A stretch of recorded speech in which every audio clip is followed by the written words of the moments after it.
Hey guys, so we're back with Soleah's Gambit on the 16 as the Shadowpan Brewmaster in Season 3 of The War Within. This is the route that I took. This route can change a little bit, especially in the first part, based off of what mobs run in body pool, the ones around them. So you'll see how I tank them in a specific little area when possible. And this is my gear. As you can see, 720 item level when I did this one. Still didn't use my dinars, but I used it to get idol, stone idol. But that's for another run. So in the beginning here, spinning crane kick, trying to make sure that I aggro all of these. My Blackhawk statue luckily pulses enough threat to gather all of those that are trying to run into our group. And automatically going for all of my big damage abilities. Again, summoning my Blackhawk statue to AoE taunt everything to make sure that I don't lose threat on anything. Because Demon Hunters generate a lot of threat, right? So there I'm trying to pull one of these short runners too. Make sure that I bring them into this big Goliath mob. But yeah, like I was saying, Demon Hunters generate a lot of threat. And I think it has to do with the fact that a lot of their abilities are like AoE. Just for the simple fact that they benefit a lot from funneling, right? But that's this first pull. Defensive. Nothing too crazy. As you can see, the damage was pretty good on all of the DPS. I think I spiked somewhere around like 11 million. Which, again, kind of low. But, you know, as long as we're doing enough damage to make sure that we're killing everything, we'll be okay. Attack totem.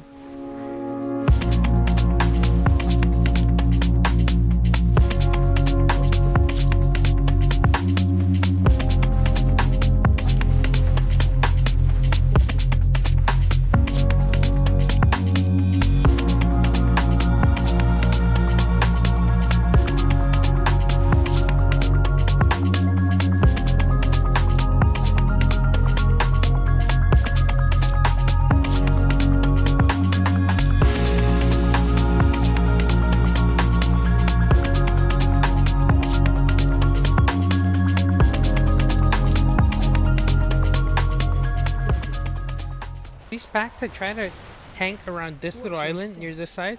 Just because if they run, they'll run towards the ocean, right? It's easier to drop your Ring of Peace to make sure they don't run into the next set of mobs that are right over this little river there. So I kind of just tank them here, right? And as you can see, there's really no threat of them running into the next set. The Scalebinder, yeah, is running out, but we kill it. Also helps that the Shaman is using his Earthbind Totem. Slows are like really important here. That Shell Crusher's trying to get away, but we grip him back in. So again, no big danger here, but tanking them around this little island really gives you enough space to make sure that you can CC them before they body pull anything else. Then I just pull this next pack, drag it into this little corner before pulling the other one, and then what I end up doing is I end up pulling the two guards. Well, somebody ended up pulling up the two guards. But what I would do is I would kill this Goliath and then pull all of this inside of the hall.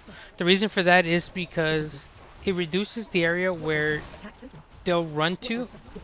They'll all mainly run inside the hall, and there's less risk of any of them running out and pulling any of the packs on the side, right? It's obviously a little bit harder because these guardians or whatever are blasting everything with their AoE lines. But when you're inside, it's easier because all you have to do is you kite them around the perimeter, right? So I'm just telling them, like, just come inside.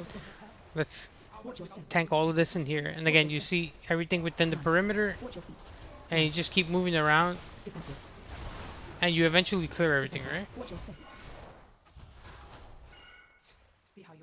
Run. Run. So we're just gonna bring some of the ads into the boss. Again, Demon Hunter benefits a lot from this because they funnel it. So whenever they damage other enemies, they have a chance to fracture a soul from them, and they need souls to do a lot of damage with their abilities, right? So again, just kiting them around the perimeter, making sure that those laser beams are not anywhere aimed anywhere towards the middle. When these purifiers come out, AoE taunt, oh, we'll just taunt the one that's the farthest from where you're at, Watch just your so that he can run defensive. faster towards you before he decides to cast, right? Watch your step. Here I lost a little bit of control Run. because I had Special to coming. make sure I Watch your gathered feet. Run. those ads that spawn. Watch your feet. Normally I'm picking there to let the healer do it. It's easier if the healer does it, just Watch your because step. we have a lot of movement abilities, right? Like, Watch your step. I guess somebody else did it, not the healer. But yeah, we can move around a lot faster, right? So it's easier for someone else to click it who's a little bit slower. Probably the DK probably should have done it because everybody else has better mobility. But that's pretty much the whole fight, right? You're just paying attention to the ads and using a defensive on shearing swings. Defensive. I'm pretty confident that you can exploding keg the damage from it, right? So if you don't have any Shockwave. celestial brews or any defensives, you can use exploding keg to help mitigate the Defensive. shearing swings. Kind of like Stormpike in Priory. Whenever he does the Vindicative Wrath, you can help mitigate a lot of the damage with exploding keg. Defensive.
This is probably one of the harder pulls here, just because all of these deckhands, they can one-shot you, right? Once they use their Super Saison ability, I think that's what it's called, right? Super Saison? Saison, whatever it is. Once they all get enraged, it's pretty much GG for you, right? So what I would recommend is don't do what I did there. I used my exploding keg for damage. Instead, just hold on to it and use it as a defensive whenever all of them have the buff up, right? It's 3 seconds of reduced damage, and you'll be able to survive a little bit better, right? I had to rank a piece there, making sure that they're all staying away from me while I get my defensives back up, get my Purify and Brew back up. So you can see I'm taking 136% stagger there. But the healer was pretty good, so it wasn't too bad, except for that one moment of danger.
Okay, so Captain Hooktail, right?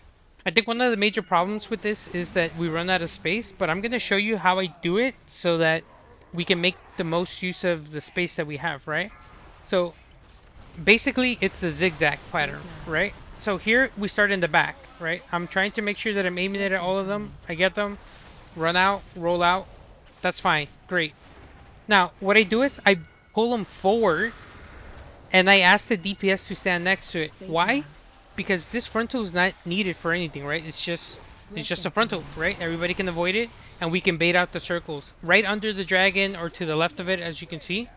I baited mine right under it. So now, when we pull, Bait now. they can stand directly behind the dragon's tail, right? Breath incoming.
So based on our timer, we are making good time, right? Like, we'll have enough time to do Soleah. There's no rush.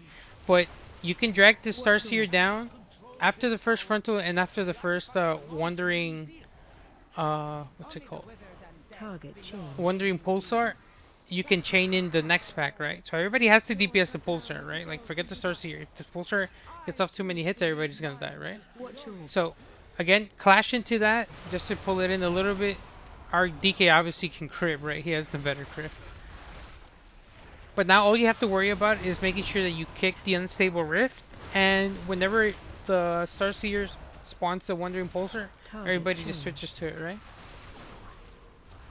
Watch your Make sure you also don't get clipped by the frontal too.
And now onto Soleah.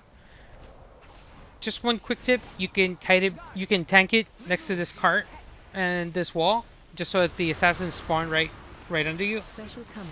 It's easier. The hunter can cast a binding shot right under, and then whenever they fly away, they'll come back in. As you can see there, the hunter has a binding shot, so it pulled in the first one, I think it was. As for Special command. this AoE ability, the healer does it. I've seen ranged CPS do it, just so that the healer can focus on making sure that everybody's topped off and they themselves not get one shot. But it ended up working well, right? Special Again, you command. can shoot your chi burst into the whole group, right? They're just in front of you, so that's like a 2 mil heal per person, also contributing to that. Special command.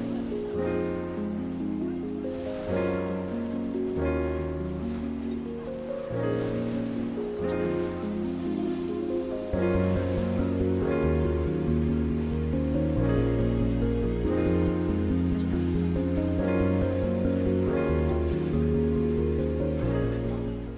Just a quick note on this. So you see the red lines? You don't want Special to command. have two red lines pulsing through you or through anyone, right? If you guys line up in some kind of way where two lines hit the same person, they will kill them, right? So every line deals damage. I've seen it where we've lined up two of those lines going through one DPS and it automatically one shot them, right? And we were wondering what happened, and it turns out that they got hit double by the ability. So one line per person, passing through person. And again, this part is relatively easy. You can tank them here in this spot, and all you have to do is just make sure that nobody gets hit by any of those shooting arrows. Get out of the Nova and go back in. There, I'm pretty sure the Demon Hunter stood in it, right? You got clipped by it. And that's the entire fight. Special command.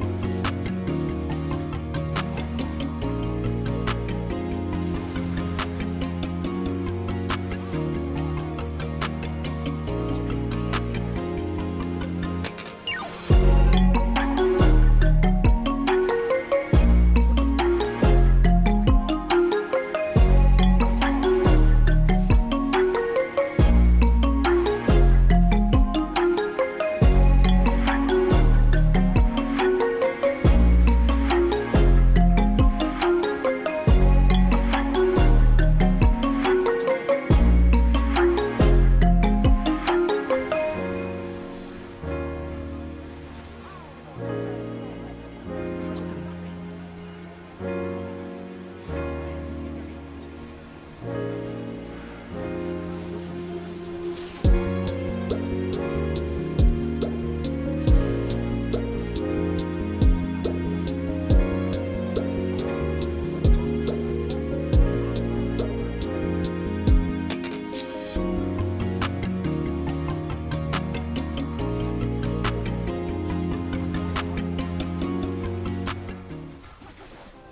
And that's Gambit. Pretty pretty tough on this last boss. This last boss normally takes a long time, but we managed to do it, I guess. As you can see, my damage was not great. 3.94 million is really low for a Gambit. I think what really messes me up is my boss damage, so I really need to work on that. And here's my damage breakdown. Nothing too special. Gift of the Ox really put in work. And this time I remembered to screenshot the healer's healing. 33%. Uh, reminiscent of season 2, I guess. Hopefully something in here was helpful, right? So that's the point of me making these videos. So whatever I learn, I can kind of pass on. Maybe it's something you learned or maybe not, but hope it helped. See you in the next one.